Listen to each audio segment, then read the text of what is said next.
Hello everyone. आज के इस वीडियो में हम लोग जो है डिजिटल लॉजिक के मिन टर्म और मैक्स टर्म डिस्कस करेंगे।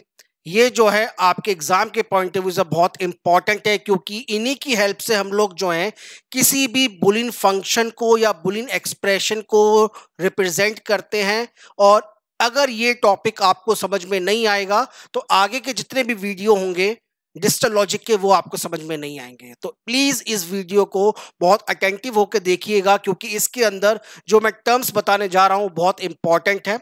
और इसके अलावा अगर अभी तक आपने कंप्यूटर साइंस प्लस के यूट्यूब चैनल को सब्सक्राइब नहीं किया है, please subscribe this channel, like this video and share this video, क्योंकि इस चैनल पर हम लोग जो है आपके कॉम्पिटिटिव एग्जाम्स के अंदर जो टीजीटी पीजीटी में केवीएस एनवीएस ईएमआरएस डीएसएसबी की जो पोस्ट निकलती हैं और साथ में यूजीसी नेट एग्जाम और सेट एग्जाम से रिलेटेड जो वीडियोस होते हैं हम लोग इस चैनल पर लेकर आपके साथ आते हैं। साथ में इन कोर्सेज से रिलेटेड वीडियोस जो हैं हमारे वेबसाइट्स पर अवेलेबल है। इन कोर्सेज में इनरोलमेंट के लिए आप हमारे यूट्यूब पर हमें कांटेक्ट कर सकते हैं। यूट्यूब नंबर जो है हमारा वो आपके स्क्रीन पे अवेलेबल है। तो आइए चलिए आज के इस वीडियो को स्टार्ट करते हैं, तो जिसमें हम लोग डिस्कस करेंगे मिन टर्म और मैक्स टर्म। तो देखिए मिन टर्म का मतलब क्या हुआ, यानी मिनिमम टर्म। मैक्स टर्म मतलब मैक्सिमम टर्म।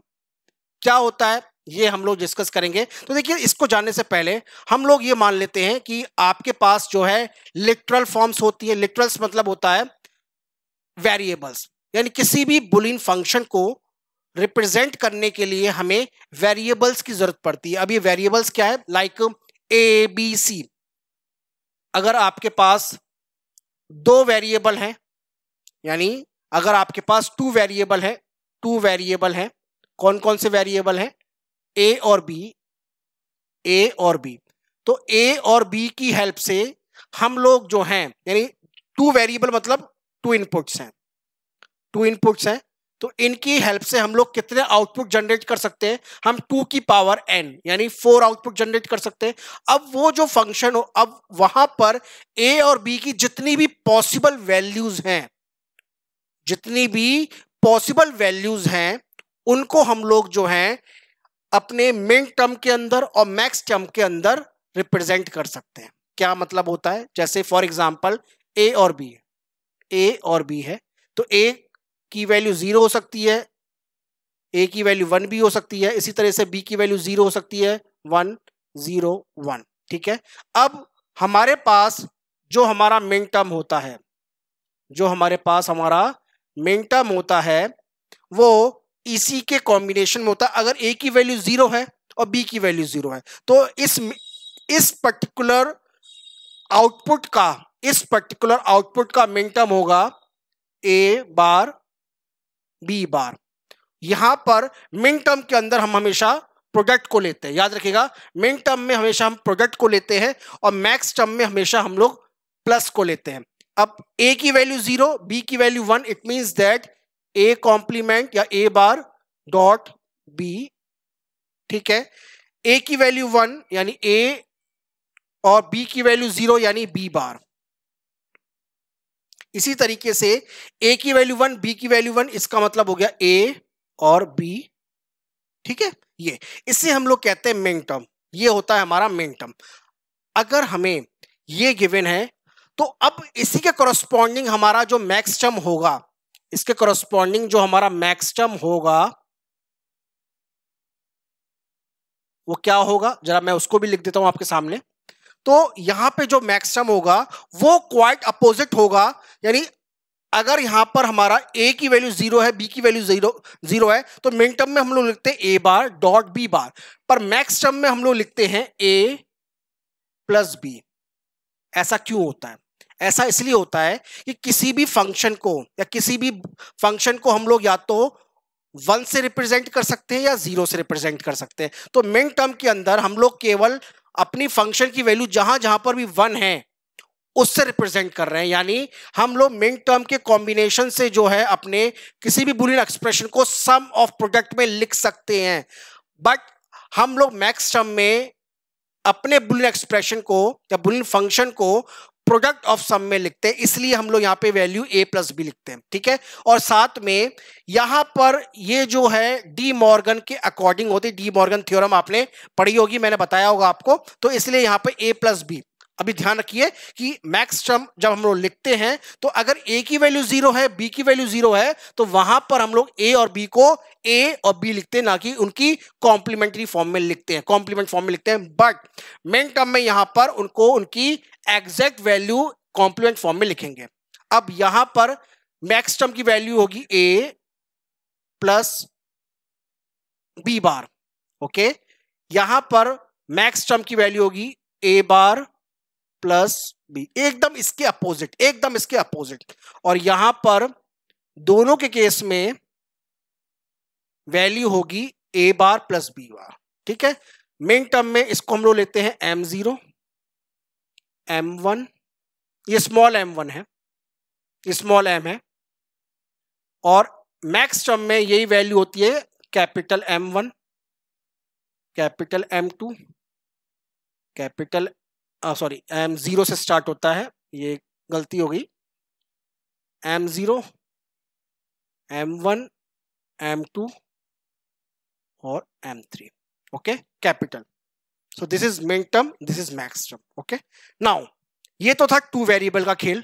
अगर यही कहानी मैं 3 वेरिएबल्स में करूंगा, देखिए लिटरल्स, ये एक्चुअली में a और b का जो कॉम्बिनेशन है, इन्हें हम लोग लिटरल्स कहते हैं।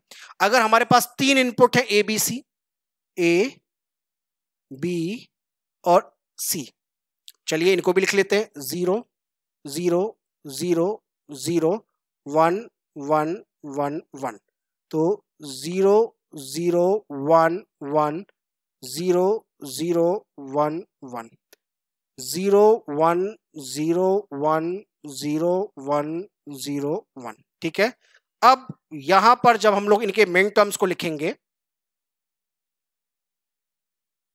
और इनके मैक्स टर्म को लिखेंगे, हम लोग सारे केस लिख लेते हैं जिससे आपको समझ में आ जाएगा। अब मैं इसको रब कर देता हूं आपके सामने से। तो 3 इनपुट्स हैं, 3 इनपुट के करस्पॉन्डिंग हमारे पास 8 आउटपुट होंगे। तो ये हो जाएगा a bar, b bar, c bar. Max term में हो जाएगा a plus b plus c, एकदम अपोजिट, एकदम अपोजिट। क्यों होता है? जब मैं सम ऑफ प्रोडक्ट यानी स्टैंडर्ड सम ऑफ प्रोडक्ट बताऊंगा और स्टैंडर्ड प्रोडक्ट सम बताऊंगा और अच्छी तरह क्लियर आपको हो जाएगा, ठीक है। यहां पर हो जाएगा a bar b bar c, a plus b plus c bar, a b, ये हो जाएगा हमारे इस तरीके से।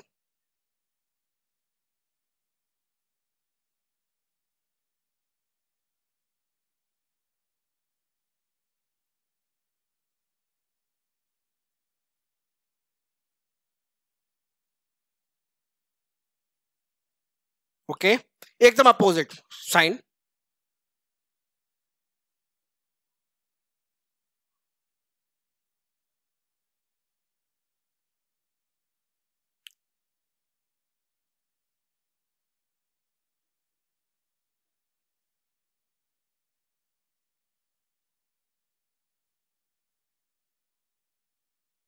इस तरीके से रिप्रेजेंट कर देंगे हम लोग इनको।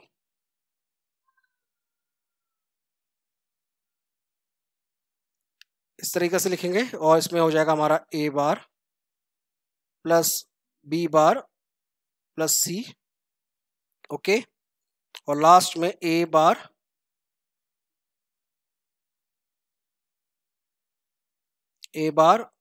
प्लस b बार प्लस c बार। ये मेन टर्म हो गया, ये मैक्स टर्म हो गया हमारा।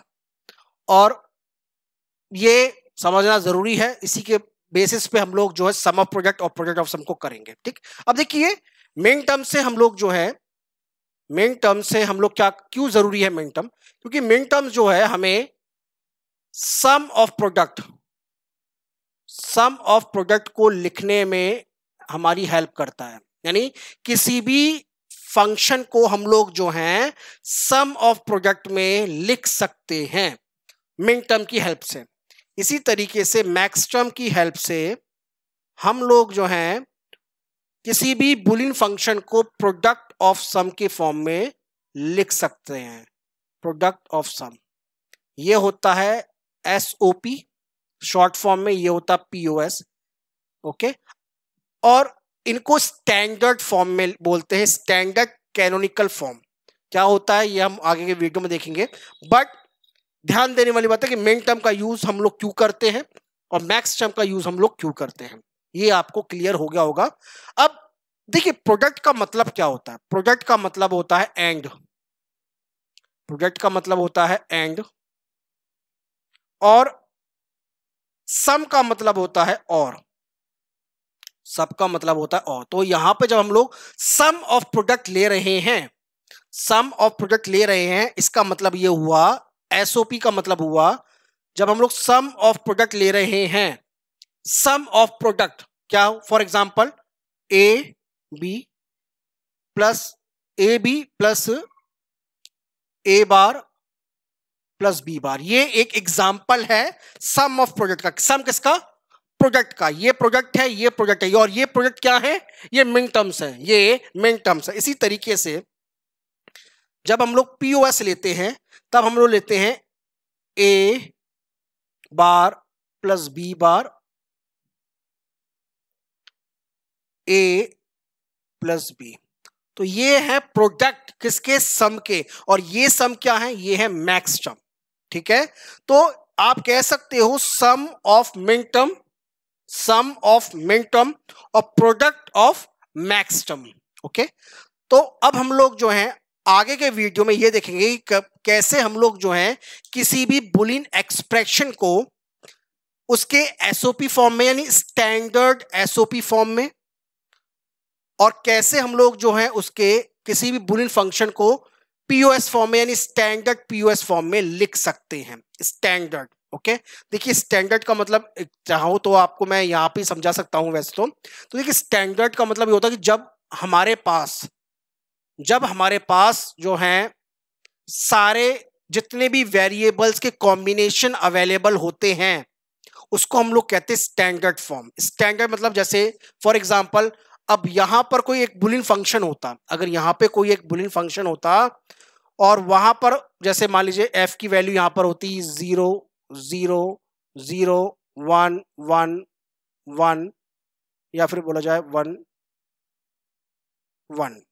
ठीक है, एक और रह गया मेरे ख्याल से, एक मिस हो गया, यस एक मिस हो गया यहाँ पर, यहाँ पे ले लेता हूँ 1 0 1।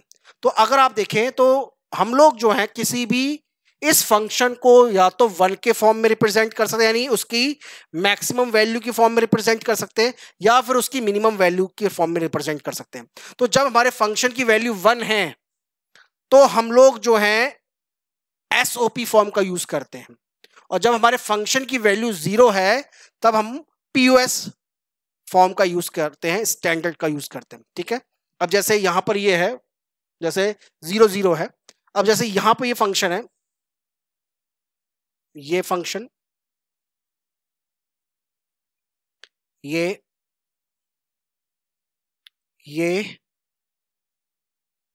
और ये। ठीक है, तो अब देखें अगर हम लोग, तो इस फंक्शन को अगर मैं एसओपी फॉर्म में लिखना चाहूंगा तो कैसे लिख सकता हूं, स्टैंडर्ड फॉर्म में कैसे लिख सकता हूं, ए बार बी सी,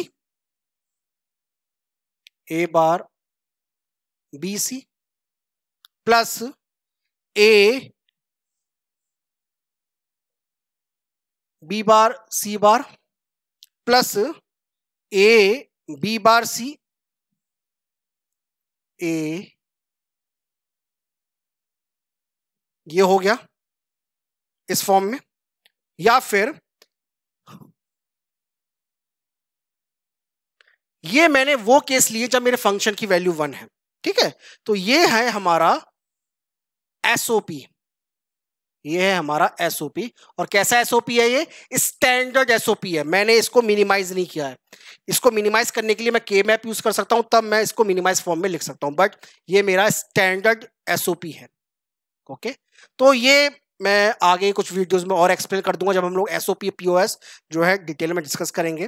तो मिन टर्म और मैक्स टर्म को इतना ही रहने देते हैं। ओके, बट अगर मैं यहाँ पर इस फंक्शन को 0 की फॉर्म में भी रिप्रेजेंट कर सकता हूँ, उसके लिए मुझे पीओएस पता होना चाहिए, पर पीओएस क्या होता है मैक्स टर्म में ये मैं आगे के वीडियोस में आपको और डिटेल में बताऊंगा। तो आई होप आपको ये वीडियो समझ में आया होगा। अगर आपको भाई वीडियो अच्छा लगे तो प्लीज लाइक करिएगा, शेयर कीजिएगा, और अगर अभी तक आपने कंप्यूटर साइंस प्लस के यूट्यूब चैनल को सब्सक्राइब नहीं किया है, subscribe this channel, like this video and share this video, क्योंकि इस चैनल पर हम लोग जो है आपके कॉम्पिटेटिव एग्जाम्स में जो कि टीजीटी पीजीटी की जो प्रिपरेशन होती है वो कराते हैं, और इन कोर्सेज से related UGC net exam, set exam और केवीएस, एनवीएस, ईएमआरएस, डीएसएसबी के जो कोर्सेज है वो हमारे वेबसाइट्स पर अवेलेबल है। इन कोर्सेज में एनरोलमेंट के लिए आप हमें हमारे व्हाट्सएप नंबर पे कांटेक्ट कर सकते हैं। हमारा व्हाट्सएप नंबर जो आपके स्क्रीन पे अवेलेबल है। ओके, तो दिस इज ऑल अबाउट। मिलते हैं आपसे नेक्स्ट वीडियो में एक और इंपॉर्टेंट टॉपिक के साथ। Thank you.